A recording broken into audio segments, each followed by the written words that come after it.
me the story of Jesus, write on my heart every word. Tell me the story most precious, sweetest that ever was heard.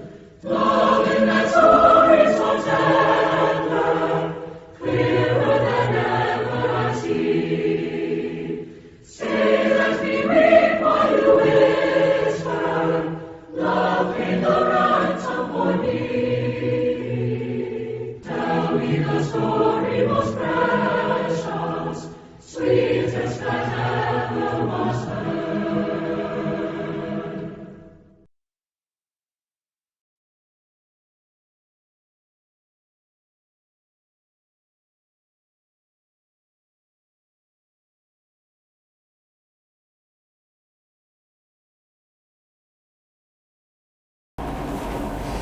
Okay, last week we began a study on Ephesians chapter 2, verses 1 through 3, and I intend to wrap that up this morning. Let's go ahead and look at that briefly. We're down to one of the last points, but chapter 2, verse 1, and you hath he quickened who were dead in trespasses and sins, wherein in times past you walked according to the course of this world, according to the prince of the power of the air, the spirit that now worketh in the children of disobedience, among whom also we all had our conversation in times past, in the lusts of our flesh, fulfilling the desires of the flesh and of the mind, and were by nature the children of wrath, even as others. Now, we covered quite a bit of ground, kind of bounced all over the place last week, but we pretty much took care of verse 1. We're now down to the point of wherein in time past you walked according to the course of this world.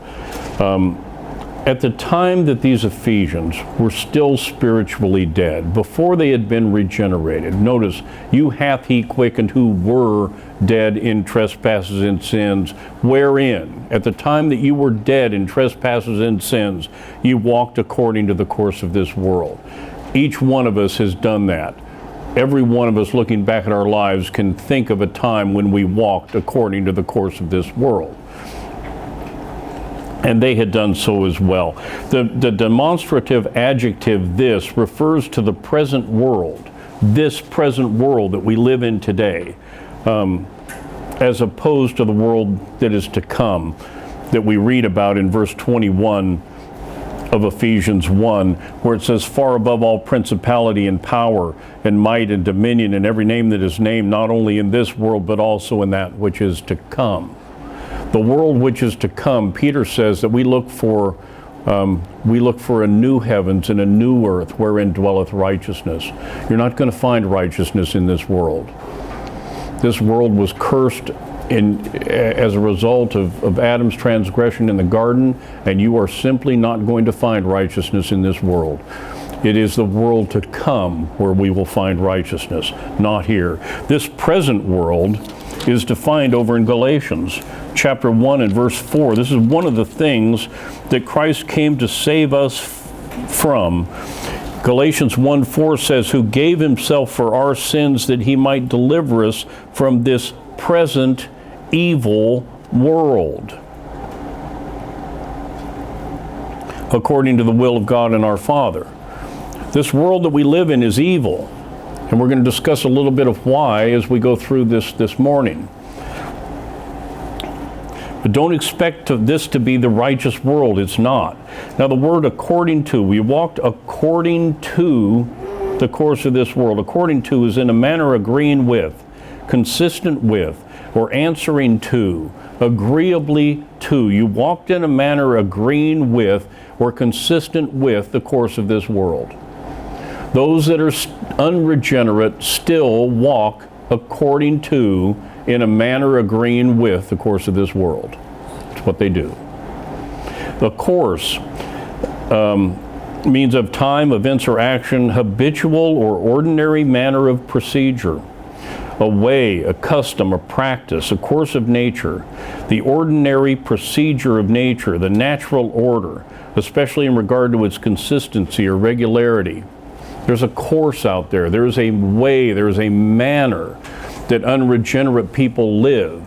And these Ephesians had lived in the manner that unregenerate people lived prior to having been quickened.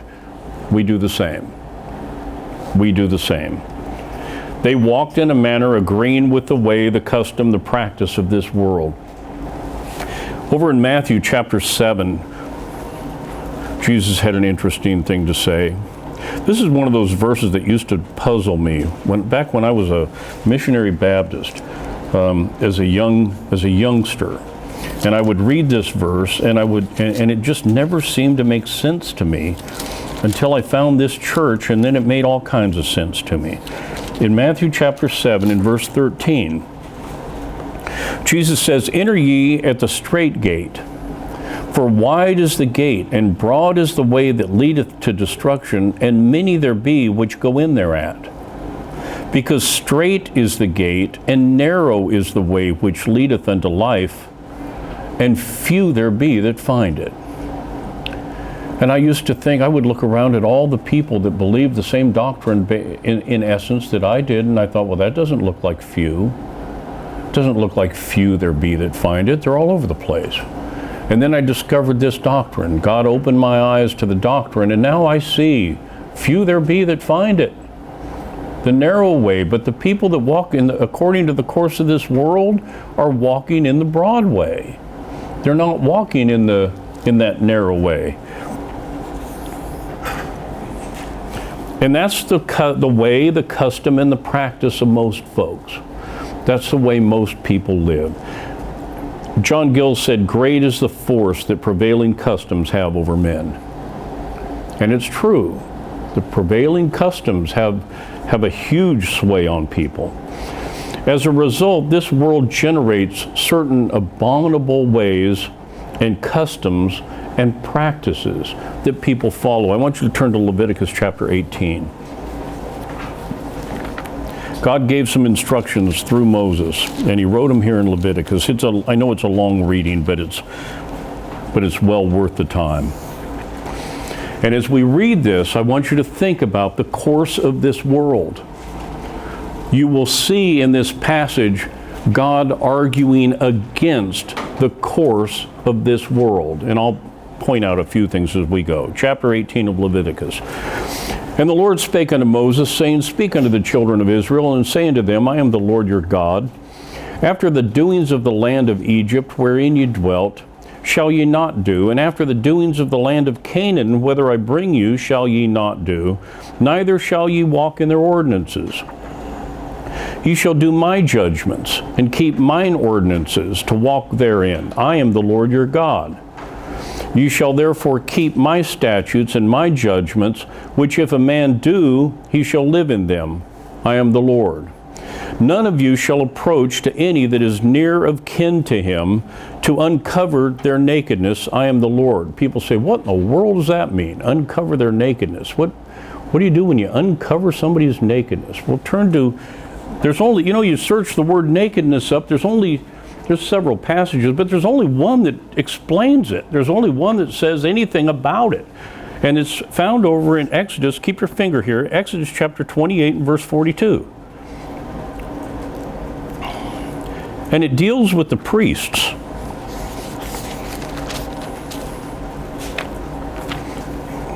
Exodus chapter 28.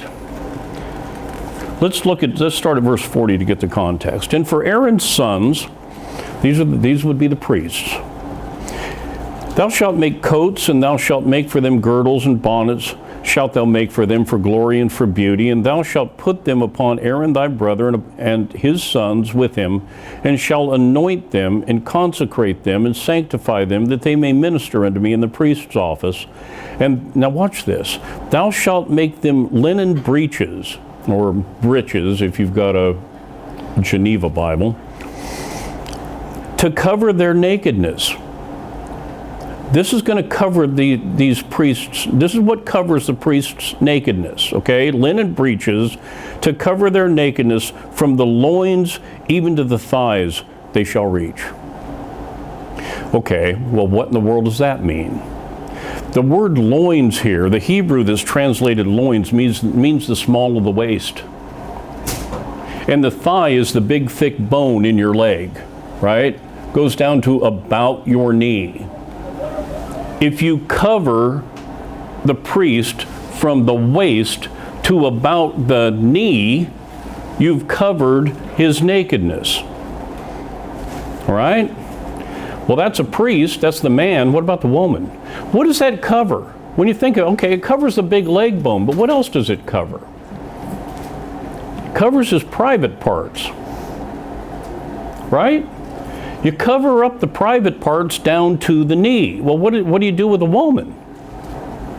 Because her private parts are somewhat higher than her waist right? Well, you cover from here down to the knee. And if you've done that, you've covered the nakedness. Very simple. Now, I want you to think about something for a minute. We're talking about the course of this world. We're arguing against the course of this world. Anybody been to the beach in the last 15 or 20 years? How many women have you seen at the beach that have covered the nakedness? I mean, let's face it. Some of the swimming suits, if you want to call them that, cover less than their underwear. That's the course of this world. Even some men run around in stuff that, well, first off, shouldn't be seen anyway, because nobody wants to look at that. And not only that, it doesn't cover the nakedness. Women keep it covered from the cleavage to the knees, okay? If that means you got to put on a pair of shorts, put on a pair of shorts. When you're out in public, don't walk around like everybody else does. Don't walk according to the course of this world. It's just, that's just not appropriate. Verse 7, the nakedness of thy father or the nakedness of thy mother shalt thou not uncover. She is thy mother. Thou shalt not uncover her nakedness. The nakedness of thy father's wife shalt thou not uncover. It is thy father's nakedness. The nakedness of thy sister, the daughter of thy father or daughter of thy mother, whether she be born at home or born abroad, even their nakedness thou shalt not uncover. The nakedness of thy son's daughter or of thy daughter's daughter, even their nakedness thou shalt not uncover. For theirs is thine own nakedness. The nakedness of thy father's wife's daughter, begotten of thy father, she is thy sister. Thou shalt not uncover her nakedness. Thou shalt not uncover the nakedness of thy father's sister. She is thy father's near kinswoman. Thou shalt not uncover the nakedness of thy mother's sister, for she is thy mother's near kinswoman. You know what? He wrote this for a reason. It was because the people in Egypt and the people in Canaan were doing all this stuff. And more, as we're going to see in a moment. Thou shalt not uncover the nakedness of thy father's brother. Thou shalt not approach to his wife, she is thine aunt. Thou shalt not uncover the nakedness of thy daughter-in-law, she is thy son's wife. Thou shalt not uncover her nakedness. Thou shalt not uncover the nakedness of thy brother's wife, it is thy brother's nakedness. Thou shalt not uncover the nakedness of a woman and her daughter, neither shalt thou take her son's daughter or her daughter's daughter to uncover her nakedness, for they are near kinswoman, it is wickedness. Neither shalt thou take a wife to her sister to vex her to uncover her nakedness, beside the other in her lifetime. Also, thou shalt not approach unto a woman to uncover her nakedness, as long as she be put apart for her uncleanness. Moreover, and this is where the rubber really meets the road for some folks, thou shalt not lie carnally with thy neighbor's wife to defile thyself with her. You think they listen to that rule in Hollywood? You think they listen to that rule on the television set? And thou shalt not let any of thy seed pass through the fire to Molech, neither shalt thou profane the name of thy God. I am the Lord. Thou shalt not lie with mankind as with womankind. It is abomination. It's pretty plain, folks. Now in this country, they allow gay marriage. God says, no.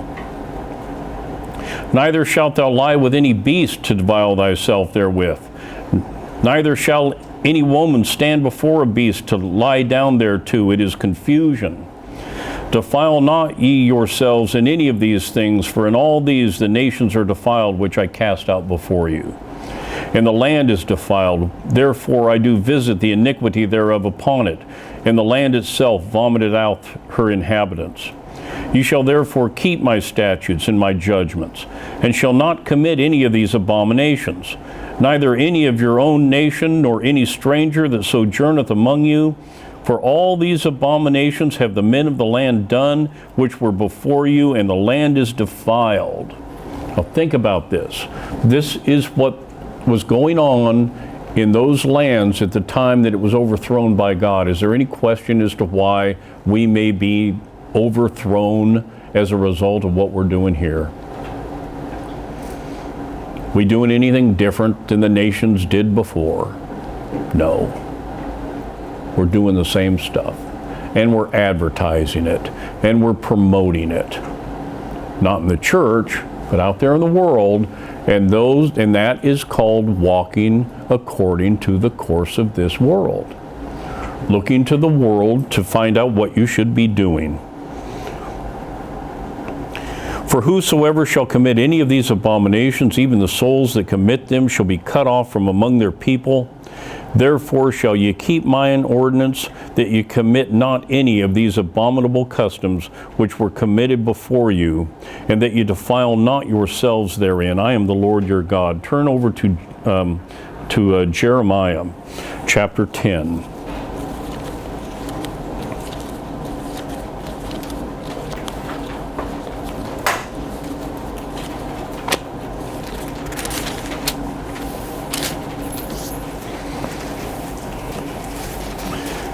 Jeremiah 10, verses 1 through 5. Hear ye the word which the Lord speaketh unto you, O house of Israel.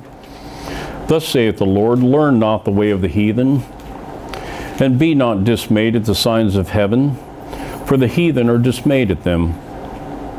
For the customs of the people are vain. For one cutteth a tree out of the forest, the work of the hands of the workman with the axe. They deck it with silver and with gold, they fasten it with nails and with hammers, that it move not. They are upright as the palm tree, but speak not. They must needs be born, because they cannot go. Be not afraid of them, for they cannot do evil. Neither also is it in them to do good. These are some of the customs that have been handed down to us from the nations that were overthrown by God, or those that he sent the Jews in to overthrow. Remember, the whole point of them going into those nations was to destroy the nations that were living there. And they didn't do it. They didn't do their job. And as a result, we're now living with a lot of stuff that came into them and has been passed on down to us. And it's because of some of these abominable customs that we're forbidden to adopt any of these customs when it comes to our religious services. Look at Deuteronomy chapter 12.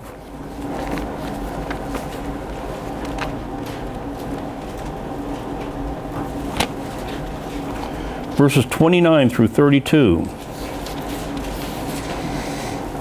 When the Lord thy God shall cut off the nations from before thee, whither thou goest to possess them, and thou succeedest them, and dwellest in their land, take heed to thyself, that thou be not snared by following them, after that they be destroyed from before thee, and that thou inquire not after their gods, saying, how did these nations serve their gods? Even so will I do likewise. Don't ask the other nations, well, how did you serve your God? We'll do the same thing. We'll take the same pattern. We'll do this. We'll just call it our God instead of your God. That's what we're told not to do. Verse 31, thou shalt not do so unto the Lord thy God, for every abomination to the Lord which he hateth have they done unto their gods. For even their sons and their daughters have they burnt in the fire to their gods. What things soever I command you, observe to do it, and thou shalt not add thereto, nor diminish from it. And that's one of the rules that we try to follow in this church, If we have a commandment from God to do something, then we do it. If we have a commandment not to do something, then we don't do it. As long as we continue to do that, we'll be okay, but that's not walking according to the course of this world. And those that walk according to the course of this world don't pay any attention to that. I want you to turn to 2 Peter chapter 2, because one of the things that we find is that false teachers do everything they can to lead us down that path to do the very abominable things that God tells us not to do. 2 Peter chapter 2 and verse 1 says, "But there were false prophets also among the people, even as there shall be false teachers among you." That little word, "even as," means in like manner as. Now, I spent 6 months, almost 6 months, preaching on the prophet Elijah. And you remember that there was a time when he lined up all of the prophets that were in Israel. There were 450 prophets of Baal and another 100 or so prophets that were in Jezebel's house. I don't remember the exact number. But let's just take the 450. 450 to 1. That's a pretty good number. There will be false teachers, even as there were false prophets, in like manner as. For every true man of God you find out there, you're probably going to have about 450 of them that are fakes. Pretty good number. There were false prophets also among the people, even as there shall be false teachers among you. Now watch this. Who privily shall bring in damnable heresies, even denying the Lord that bought them, and bring upon themselves swift destruction. Their whole purpose is to bring damnable heresies in to trick children of God. Look at verses 14 through 20. Referring to these teachers, having eyes full of adultery and that cannot cease from sin, beguiling unstable souls, and heart they have exercised with covetous practices, cursed children, which have forsaken the right way and are gone astray, following the way of Balaam, the son of Beor, who loved the wages of righteousness. Balaam was, if you go back and look at him, he was the first prophet for profit. He'd tell you whatever he wanted to hear as long as the price was right. That was Balaam. And we got a bunch of those guys out there today. But was rebuked for his iniquity. The dumb ass speaking with the man's voice forbade the madness of the prophet. These are wells without water, clouds that are carried with a tempest, to whom the midst of darkness is reserved forever. For when they speak great swelling words of vanity, they allure through the lusts of the flesh. Through much wantonness, those that were clean escape from them who live in error. While they promise them liberty, they themselves are the servants of corruption. For of whom a man is overcome, of the same is he brought in bondage. For if after they have escaped the pollutions of the world through the knowledge of the Lord and Savior Jesus Christ, they are again entangled therein and overcome, the latter end is worse with them than the beginning. And there's a lot of those guys out there. A lot more of those than there are of us. Look at 1 John chapter 4, where he gives us some instructions. 1 John chapter 4, verse 1. Beloved, believe not every spirit, but try the spirits whether they are of God, because many false prophets are gone out into the world. You see, many false prophets are gone out into the world. Not just a few. Hereby know ye the Spirit of God. Every spirit that confesseth that Jesus Christ is come in the flesh is of God, and every spirit that confesseth not that Jesus Christ is come in the flesh is not of God. And this is that spirit of Antichrist, whereof ye have heard that it should come, and even now already is in the world. Ye are of God, little children, and have overcome them, because greater is he that is in you than he that is in the world. They are of the world. Therefore speak they of the world, and the world heareth them. Now, I don't want to take a lot of time this morning, because I've been over it time and time again, what this means, a man that confesses that Jesus Christ has come in the flesh. Remember that Jesus Christ he gave the sign of whether or not he was the Christ. If he completed the work that he was sent to do, then he was the Messiah. That was the test that he gave to to the people. Well, did he finish the work? If you confess that Jesus Christ has come in the flesh, then what that means is that you confess that Jesus Christ finished the work, that he saved all of the people that he was sent to save, that every one of them's eternal destiny is secure. If you confess anything other than that, if you confess, well, I believe in Jesus Christ, but I believe he made a down payment, now it's up to me to do the rest, then you are not confessing that he came in the flesh to start with, because he himself said, if I do not the works of my Father, believe me not. But if I do, though you believe not me, believe the works. And the works that he did was saved every one of the children that he was sent to save. And that's what it means to confess that Jesus Christ has come in the flesh. But there are so many that don't. The spiritually dead, now remember, we got to go back to our Ephesians passage. You hath he quickened who were dead in trespasses and sins, and at that time they were walking according to the course of this world. The spiritually dead walk according to the customs of this world. In other words, they're accustomed to do evil. And they are as powerless to change their course as an Ethiopian is to change his skin, or a leopard his spots. Look at Jeremiah chapter 13 and verse 23.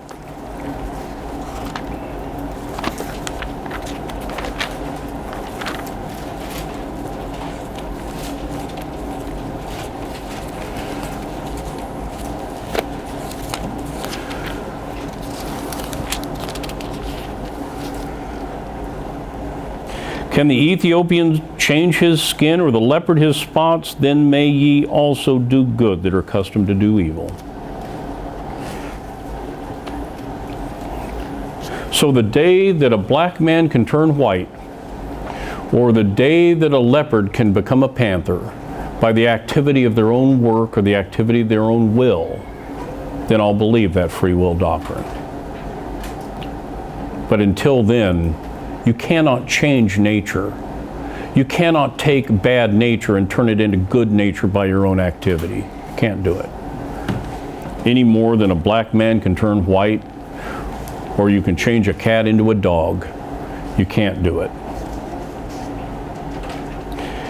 And another note, if you look at 1 John chapter 2, we find something interesting. And I know this is a hard topic for a lot of people. But remember, like I've said so many times before, and I want you to hold on to this, while my name is James, I'm not King James. I didn't translate the Bible, and I didn't write it. I'm merely the messenger. So don't shoot the messenger. We're reading God's Word. He's the one that said these things. And he said them to us. In 1 John chapter 2 and verse 15, we read, love not the world, neither the things that are in the world. If any man love the world, now watch this, this is walking in accordance with the course of this world. If you're walking in accordance with the course of this world, then you love this world, do you not? If you make no effort whatsoever to change, if that's what you want to do is walk according to the course of this world, then you love this world. It says, love not the world, neither the things that are in the world. If any man love the world, the love of the Father is not in him. That's simple. It's that simple. Those that walk agreeably to this world do not love God. And I don't care if they say they do, they don't by their actions. Their actions speak louder than their words. Look at James chapter 4.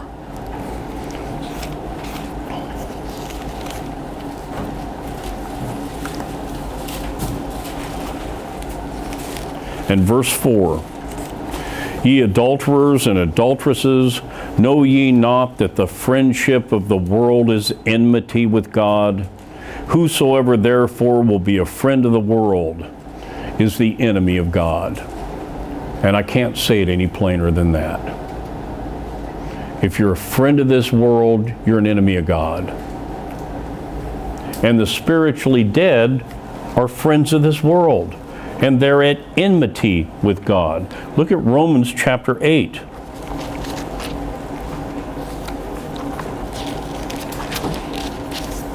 Romans chapter 8, verses 6 and 7. For to be carnally minded is death, but to be spiritually minded is life and peace. Because the carnal mind is enmity against God, for it is not subject to the law of God, neither indeed can be. So then they that are in the flesh cannot please God. It can't be done. If you're in the flesh, you cannot please God.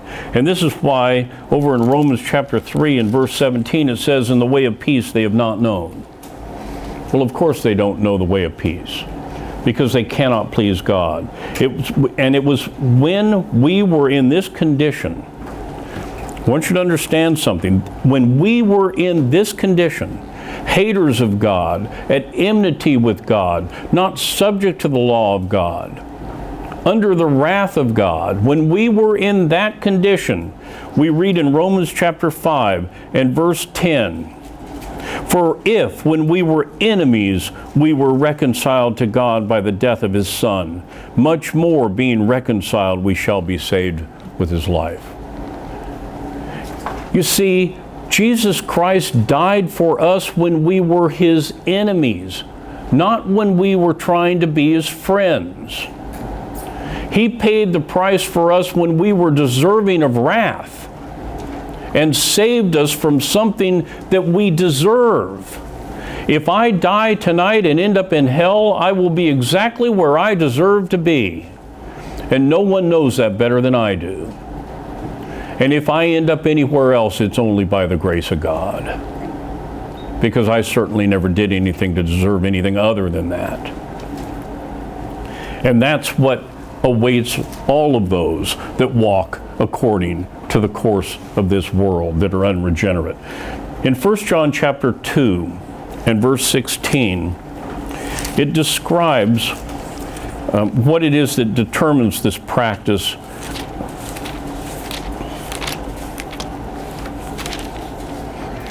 First John 2:16.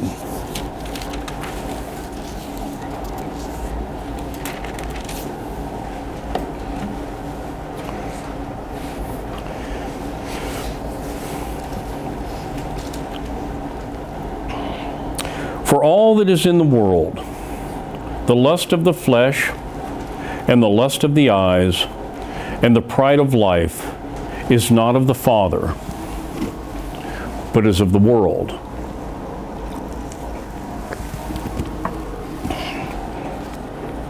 Okay, the lust of the flesh. Lust. Lust is defined as pleasure, delight, desire, appetite, relish, or inclination for something. And lust corrupts, is one of the things that corrupts this present world system. In 2 Peter chapter 1 and verse 4, it says, whereby are given unto us exceeding great and precious promises, that by these ye might be partakers of the divine nature, having escaped the corruption that is in the world through lust. A lot of the corruption we deal with is here as a result of lust. And the lusts of men stand in contrast to the will of God. Look at 1 Peter chapter 4, verses 2 through 4.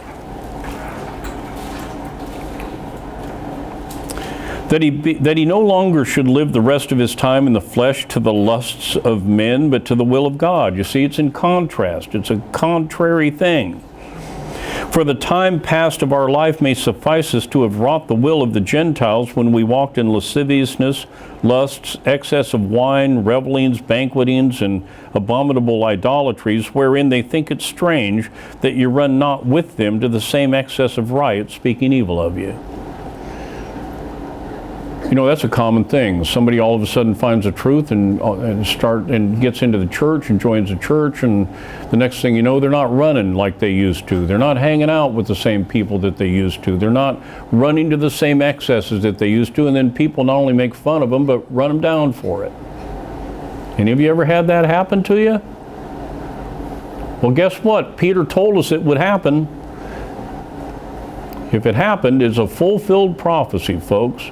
And I think it's happened to all of us, one time or another, because we don't run with them anymore. We don't run the same way. We're not walking according to the course of this world, like these Ephesians were when they were dead in trespasses and sins, and like everyone else does when they're dead in trespasses and sins. 1 John chapter 2 and verse 17 says, "And the world passeth away, and the lust thereof. But he that doeth the will of God abideth forever." So it's no wonder that when we walked according to the course of this world, we had our conversation in the lusts of our flesh. Remember our home text. We walked according to the course, well, let me get it. Let me read it so I don't say it wrong. Verse 3, "Among whom also we all had our conversation in times past in the lusts of our flesh, fulfilling the desires of the flesh and of the mind, and were by nature the children of wrath, even as others." Now, the lust of the flesh is the inordinate bodily desires. That's about as nice of a way as I can say it. And the lust of the eyes are all those different things that will appeal to our eyes. Covetousness, greed, things that are stirred by things that we see. You see, that's the lust of the eyes. Joshua chapter 7. Joshua 7 and verse 21. When they were asking Achan why he stole the Babylonian garments and the other things that he was supposed to leave behind. It says, "And Achan answered Joshua and said," where am I? Verse 21. "When I saw among the spoils a goodly Babylonian garment and 200 shekels of silver and a wedge of gold of 50 shekels weight, then I coveted them and took them, and behold, they are hid in the earth in the midst of my tent, and the silver under it." You see, that's lust. He saw something that he wanted that he wasn't supposed to have. And rather than turn from it, he took it.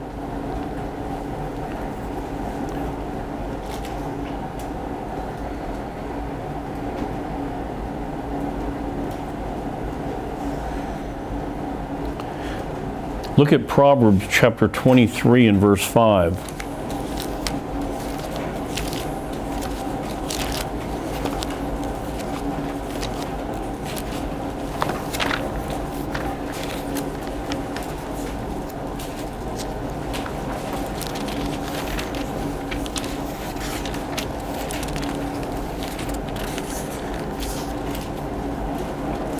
"Wilt thou set thine eyes upon that which is not? For riches certainly make themselves wings. They fly away as an eagle toward heaven."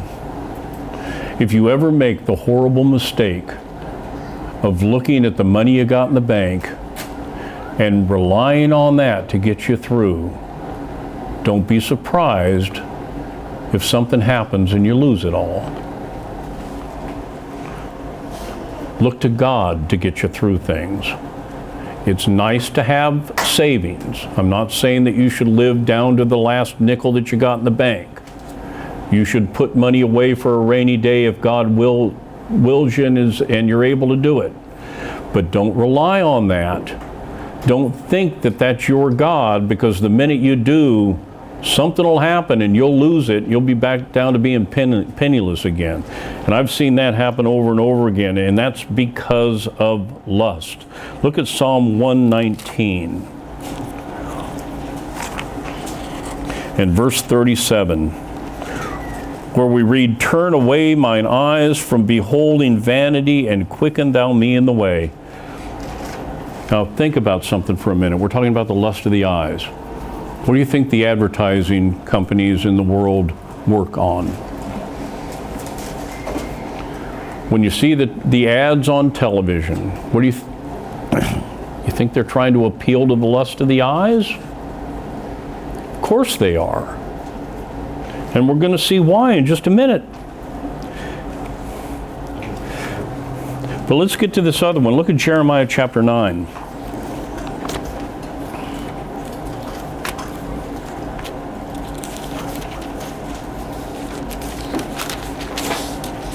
Because we have the lust of the flesh, and we have the lust of the eyes, and we have the pride of life.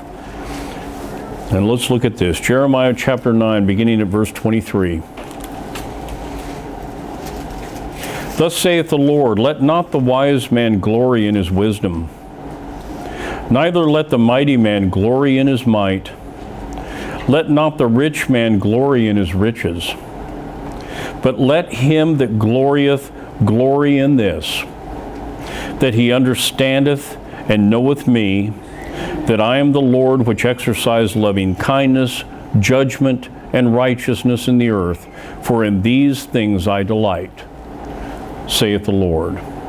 Pride is a high or overweening opinion of one's own qualities, attainments, or estate, which gives rise to a feeling and attitude of superiority over and contempt for others. It's inordinate self-esteem.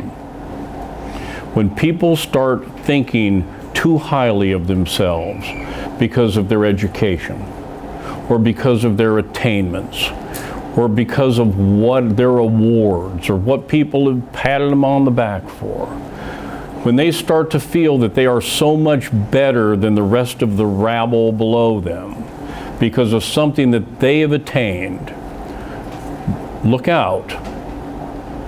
If you're a child of God, you're asking for a whooping. This is something that makes God mad. Now, this Greek word that's translated life is the word bios, and I want you to see how it's used in some senses. Look at Luke chapter 8 and verse 43, because I need to tie a point together.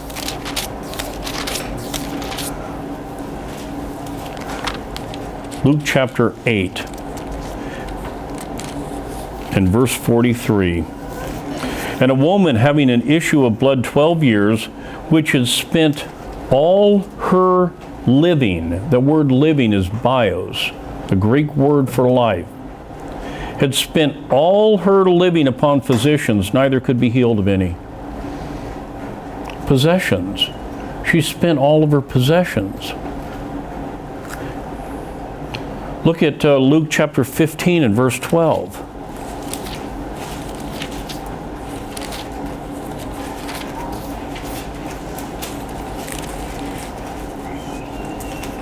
And the younger of them said unto his father, Father, give me the portion of goods that falleth to me. And he divided unto them his living. This is the prodigal son. He divided his inheritance, everything he had coming to him. That's the Greek word bios. You see, for living, the life, the possessions. Luke chapter 21 and verse 4.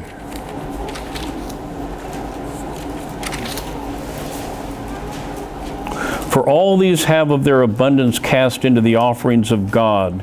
But she, this is the lady that threw in the 2 mites in the treasury, but she of her penury has cast in all the living that she had. Everything she had, she gave to God. All of it, every possession she had, she cast into the treasury. And she's noted in Scripture as a result of it. In Luke, back to Luke chapter 8 and verse 14, we see this word translated as this life. And they which fell among thorns are they which, when they have heard, go forth and are choked with cares and riches and pleasures of this life, and bring no fruit to perfection. Remember the rich young ruler that Christ said to sell everything he had and give to the poor and come and follow him?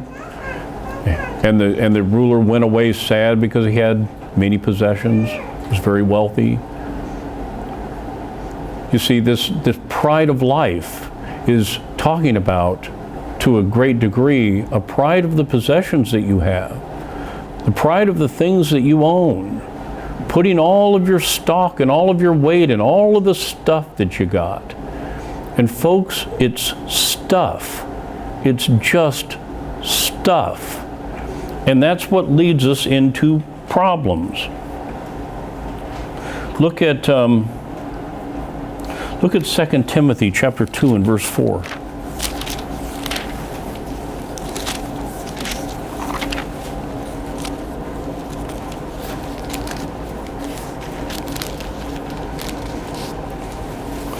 No man that warreth entangleth himself with the affairs of this life, that he may please him who hath chosen him to be a soldier.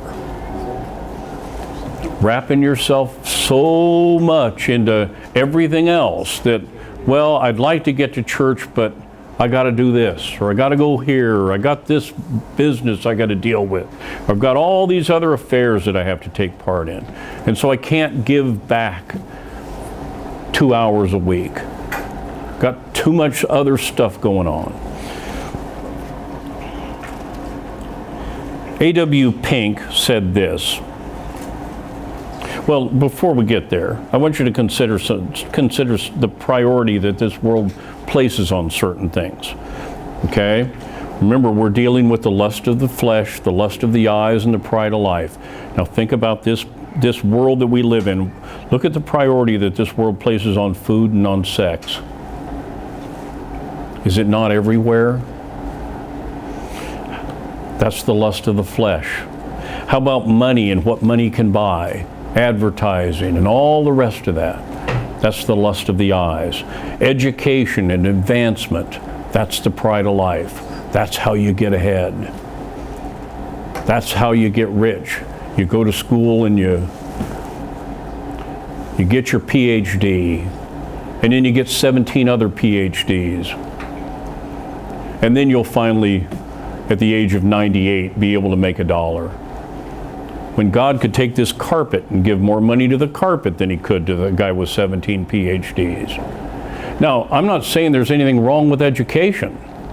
What I'm saying is when you put all of your weight on that and think that you are better than others because of your education. We just excluded a member of this church that had fallen into that area, that felt that their education put them up here and we were down here, and they were so much better than us because of their education. That's the pride of life, people. You should look to God for all of this. Now, there's nothing wrong with having an education as long as it doesn't become inordinate. There's nothing wrong with having money. If God blesses you to be wealthy, then use it appropriately and help others and do the best you can with it, and God bless you. But don't make that your ultimate goal. Your ultimate goal should be to understand what God wants from you and to follow God's will. Plain and simple. A.W. Pink said, "It will therefore be evident that these things of evil are set forth in a climactic order. Sensuality, covetousness, pride, little as the majority may suppose, the last one is more heinous than the others. Sensuality is the corruption of the lower part of man's being, an unlawful gratifying of his bodily appetites. But pride is the corruption of the higher part of his nature, the lifting up of his understanding and spirit. By sensuality, man sinks to the level of the beasts, but by pride he rears up against God and enters into fellowship with the devil, for being lifted up with pride was his condemnation." You know, that's one of the reasons that an elder cannot be a novice, lest being lifted up with pride he fall into the condemnation of the devil. God wants to make sure that a man's been beaten down enough and humbled enough that he understands this, lest he becomes prideful. You take a young guy that gets into the ministry too quick, and you're staring at an ego just waiting to happen. And we've seen that happen over and over again. something else we have to consider, and that is that these are the three very temptations that were involved against Adam and Eve in the Garden of Eden. When the devil came to Eve, turn to Genesis chapter 3 and verse 6. And when the woman saw the tree was good for food, well, there's the lust of the flesh, something to eat, and that it was pleasant to the eyes, there's the lust of the eyes, and a tree to be desired to make one wise, the pride of life. She took of the fruit thereof and did eat. Our condemnation is exactly because of these very same three lusts that we have to battle with, and that those that are unregenerate have nothing to battle them with. They have nothing but this. This is their life. This is walking in accordance with the course of this world. Another point I want you to understand here is that when we're walking according to the course of this world, according to let me read it right out of the book, according to the prince of the power of the air, the spirit that now worketh in the children of disobedience. Before you are quickened, before you are a child of God, when you're walking in accordance with the course of this world, just going on about your business out there, you're a servant of the devil, whether you know it or not. Most people think that they're their own person when they're out there walking around, and they couldn't be further from the truth. The prince of this world is Satan himself, and he's called the prince. He's called the god of this world in John 14:30 and in 2 Corinthians 4:4. He's a prince, and he's a god of this world. A prince is a sovereign ruler, a monarch, a king, one who has the chief authority, a ruler, commander, governor, or a president. And this present world is ruled by the devil. That's why it's an evil world, folks. He's the ruler of it. A.W. Pink had a couple of observations. He said, as this world's prince, Satan regulates its politics. And as this world's God, Satan directs its religions. Now you know where all those false teachers come from. They come straight from the devil. He's directing them. Wendy and I were talking about one, I won't mention his name here now, but we were talking about one of them on the way to church this morning.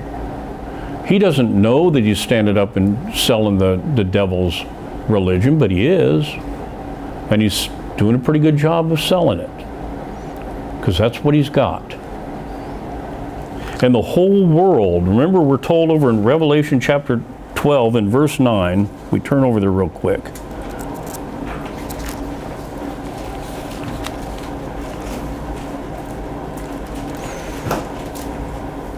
And the great dragon was cast out, that old serpent called the devil and Satan, which deceiveth the whole world. The whole world is deceived by the devil. Those that walk according to the course of this world, therefore, are deceived by the devil. They might think that they're in control of things, but they're not. They're not at all. Because the air is the atmosphere of this world, and for that reason, Satan's called the prince of the power of the air in our passage in Ephesians. From Jameson Fawcett Brown, the commentary said this: the prince of the power of the air, the unseen God who lies underneath guiding the course of this world, ranging through the air around us. He said that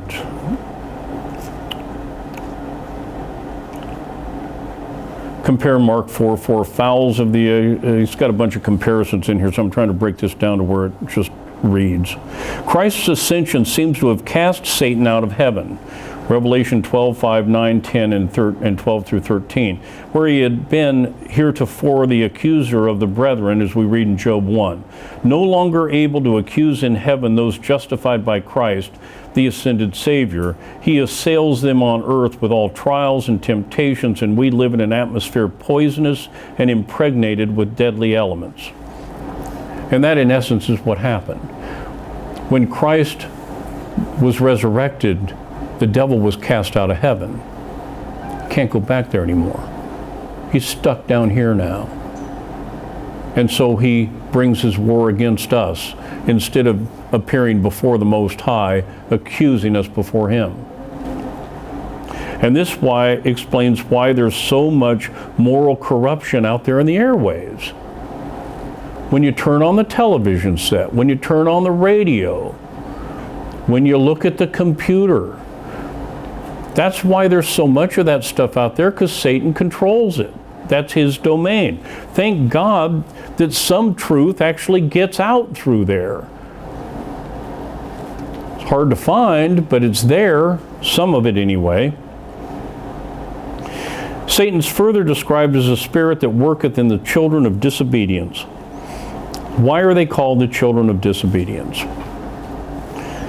Word children means expressing origin, extraction, dependence, attachment, or natural relation to a place, time, event, circumstance of birth, ruling, or characteristic quality. So they were children whose ruling or characteristic quality was disobedience. Disobedient to what God said. And that word worketh is translated from a word that we use to describe the word energy. So Satan energizes those who walk in trespasses and sins. And that's what goes on out there, folks. I want you to think about the idea of sovereignty and the chief authority in this definition of a prince. Those that are spiritually dead, and that would include you prior to being quickened. That included the Ephesians prior to being quickened. Because in time past they walked according to the course of this world, according to the spirit of the power of the air, the spirit that now worketh in the children of disobedience. Okay? Those spiritually dead are clearly under the control of Satan. And this is why they're called servants of Satan over in Romans 6, 16 and 20. They are servants of Satan. The servant of sin is also free from righteousness. Not free to it, but free from it. They cannot get to it. Being spiritually dead, they have neither a will nor an inclination to righteousness. They have no interest in righteousness.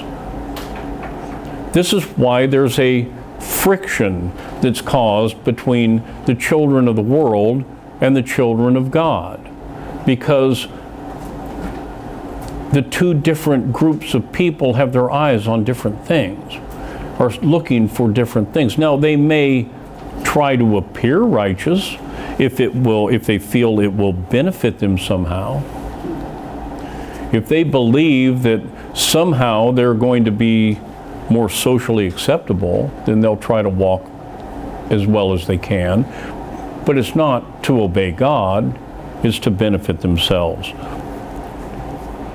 And they're not their own persons as they imagine that they are.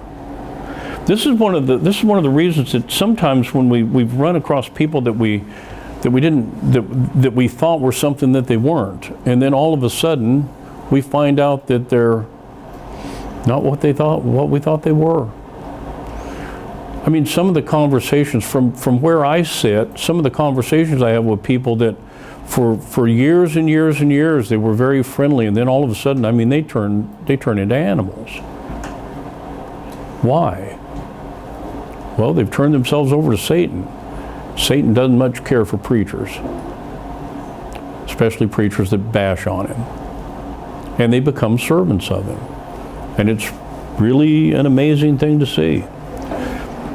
Now, among these children of disobedience, we also all had our conversations in times past. Think back.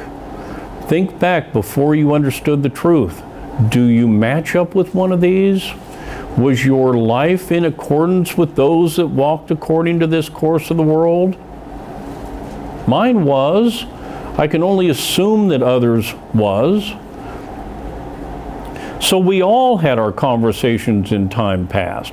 And Paul himself includes himself in this. We all had our conversation, including himself in that. We all had conversation among the children of disobedience in the lusts of our flesh. Every one. Conversation is the action of living or having one's being in a place or among persons. In living in the lusts of our flesh, we were fulfilling the desires of the flesh and of the mind. Didn't we? Before we found the truth, didn't we? This Greek word translated desires is thelema, and it's usually rendered as will. So when we were dead in sin, we sought our own will. We sought the desires of our own will. We did not seek the desires of God's will. We weren't looking for God's will. We were just trying to fulfill our own. And connecting this with the fact that Satan works in and energizes these children of disobedience, we see that he encourages and manipulates our mental and bodily desires to his evil ends. He was very much involved in our decision making, which led to deciding in favor of the lusts of the flesh. And in doing what we wanted, we really weren't doing what we wanted. We were doing what Satan wanted us to do. And so in the spiritually dead, the mind and the flesh operate in accord with one another to fulfill the lusts of the flesh. Hence, those that are dead in sin are carnally or fleshly minded, as we've already read in Romans chapter 8. And by contrast, the mind and the flesh operate in opposition to one another in those who are spiritually alive. And this is where the warfare comes from. You're still hung on to that flesh. God changes your heart, changes your spirit, but you're still left with the flesh. So you still have to fight the lusts of the flesh. You still have to fight the lust of the eyes. You still have to fight the pride of life. You won't get rid of that stuff until the resurrection. But that's why there's a warring that goes on in God's children. And I believe I said this last week, that those that are not God's children couldn't care less about. They don't have that. They do things that you would look at that you would consider evil, and they don't see them as being evil because there's nothing there to tell them this is evil. It's only when they're born again that they come to the realization that, oh man, I shouldn't have done that. That was wrong. So understand, the devil governs this world as its prince. Now God can trump him. I don't mean that to say that. It's almost a pun. What a horrible thing to say here in the middle of an election. See, God can override him. Let me put it that way, because we see that in reality God can control the kings, but this is the devil's playground down here. And so when you look to things, don't expect to find a lot of righteousness in this world. You're not going to find it. You might find some, but you're not going to find what you would expect. And the longer we go, the worse it's going to get. So don't expect anything different. In fact, Paul said over in 2 Timothy, I think chapter 3, this know also that in the last days perilous times shall come. For men shall be lovers of their own selves. And I think we're right on track. We have never had so many narcissistic rulers that I've ever been able to see in history as we have today, and people that follow right along with it. Men are lovers of their own selves.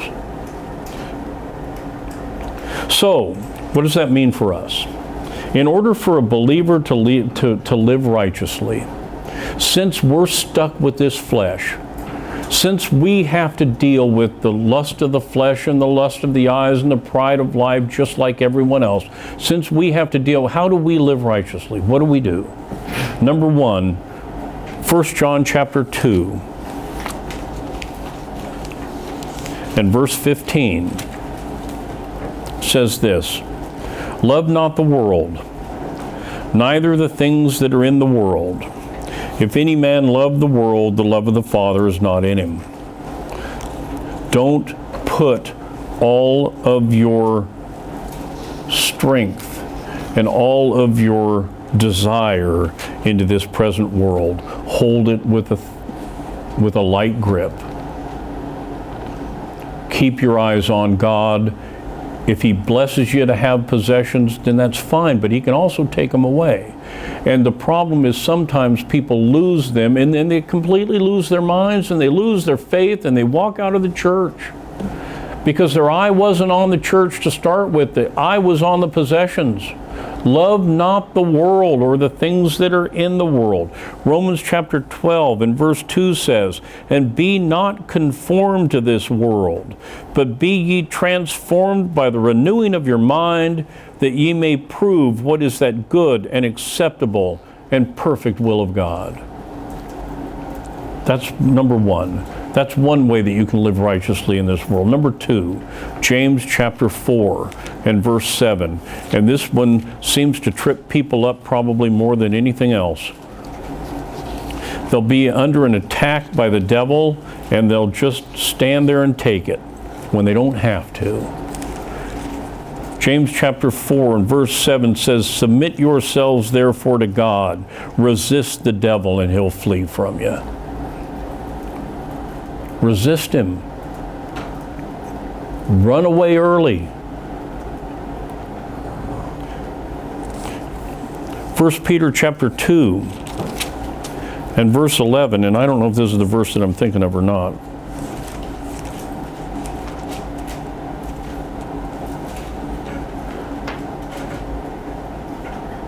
"Dearly beloved, I beseech you as strangers and pilgrims, abstain from fleshly lusts, which war against the soul." There's another passage that talks about, what's the word I can't think of it right now. Abstain from fleshly, stay away from them. When they start to sneak in, resist them. Stay away from them. Fight against them. Ask God for help. And that's what we need to do. Now remember that being dead in trespasses and sins, we were by nature the children of wrath, even as others. By nature means in virtue of the very character or essence of the thing or the person. Our very character was that of malice and envy, hateful, hating one another. As we read in Titus 3:3, we were rebellious enemies of God. And this is what we were by nature. Before you were quickened, that's what you are. And anyone that hasn't been quickened, that's what they still are. That's our nature. Our nature was just like everyone else's, because we're all part of the same lump. Therefore, by nature, we deserve the wrath of God and nothing more. Even as God will pour it out upon the non-elect at the end of time. And as children of wrath, we're also children of disobedience.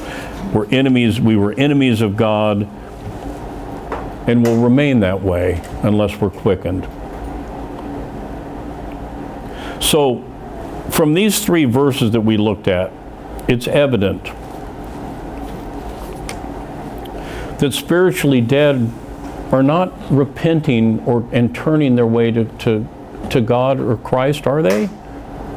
When we read these verses in Ephesians, "And you hath he quickened who were dead in trespasses and sins, wherein in time past ye walked according to the course of this world, according to the prince of the power of the air, the spirit that now worketh in the children of disobedience, among whom also we all had our conversation in times past, in the lusts of our flesh, fulfilling the desires of the flesh and of the mind, and were by nature the children of wrath, even as others." Does that sound like people that are rushing to a church to try to get saved?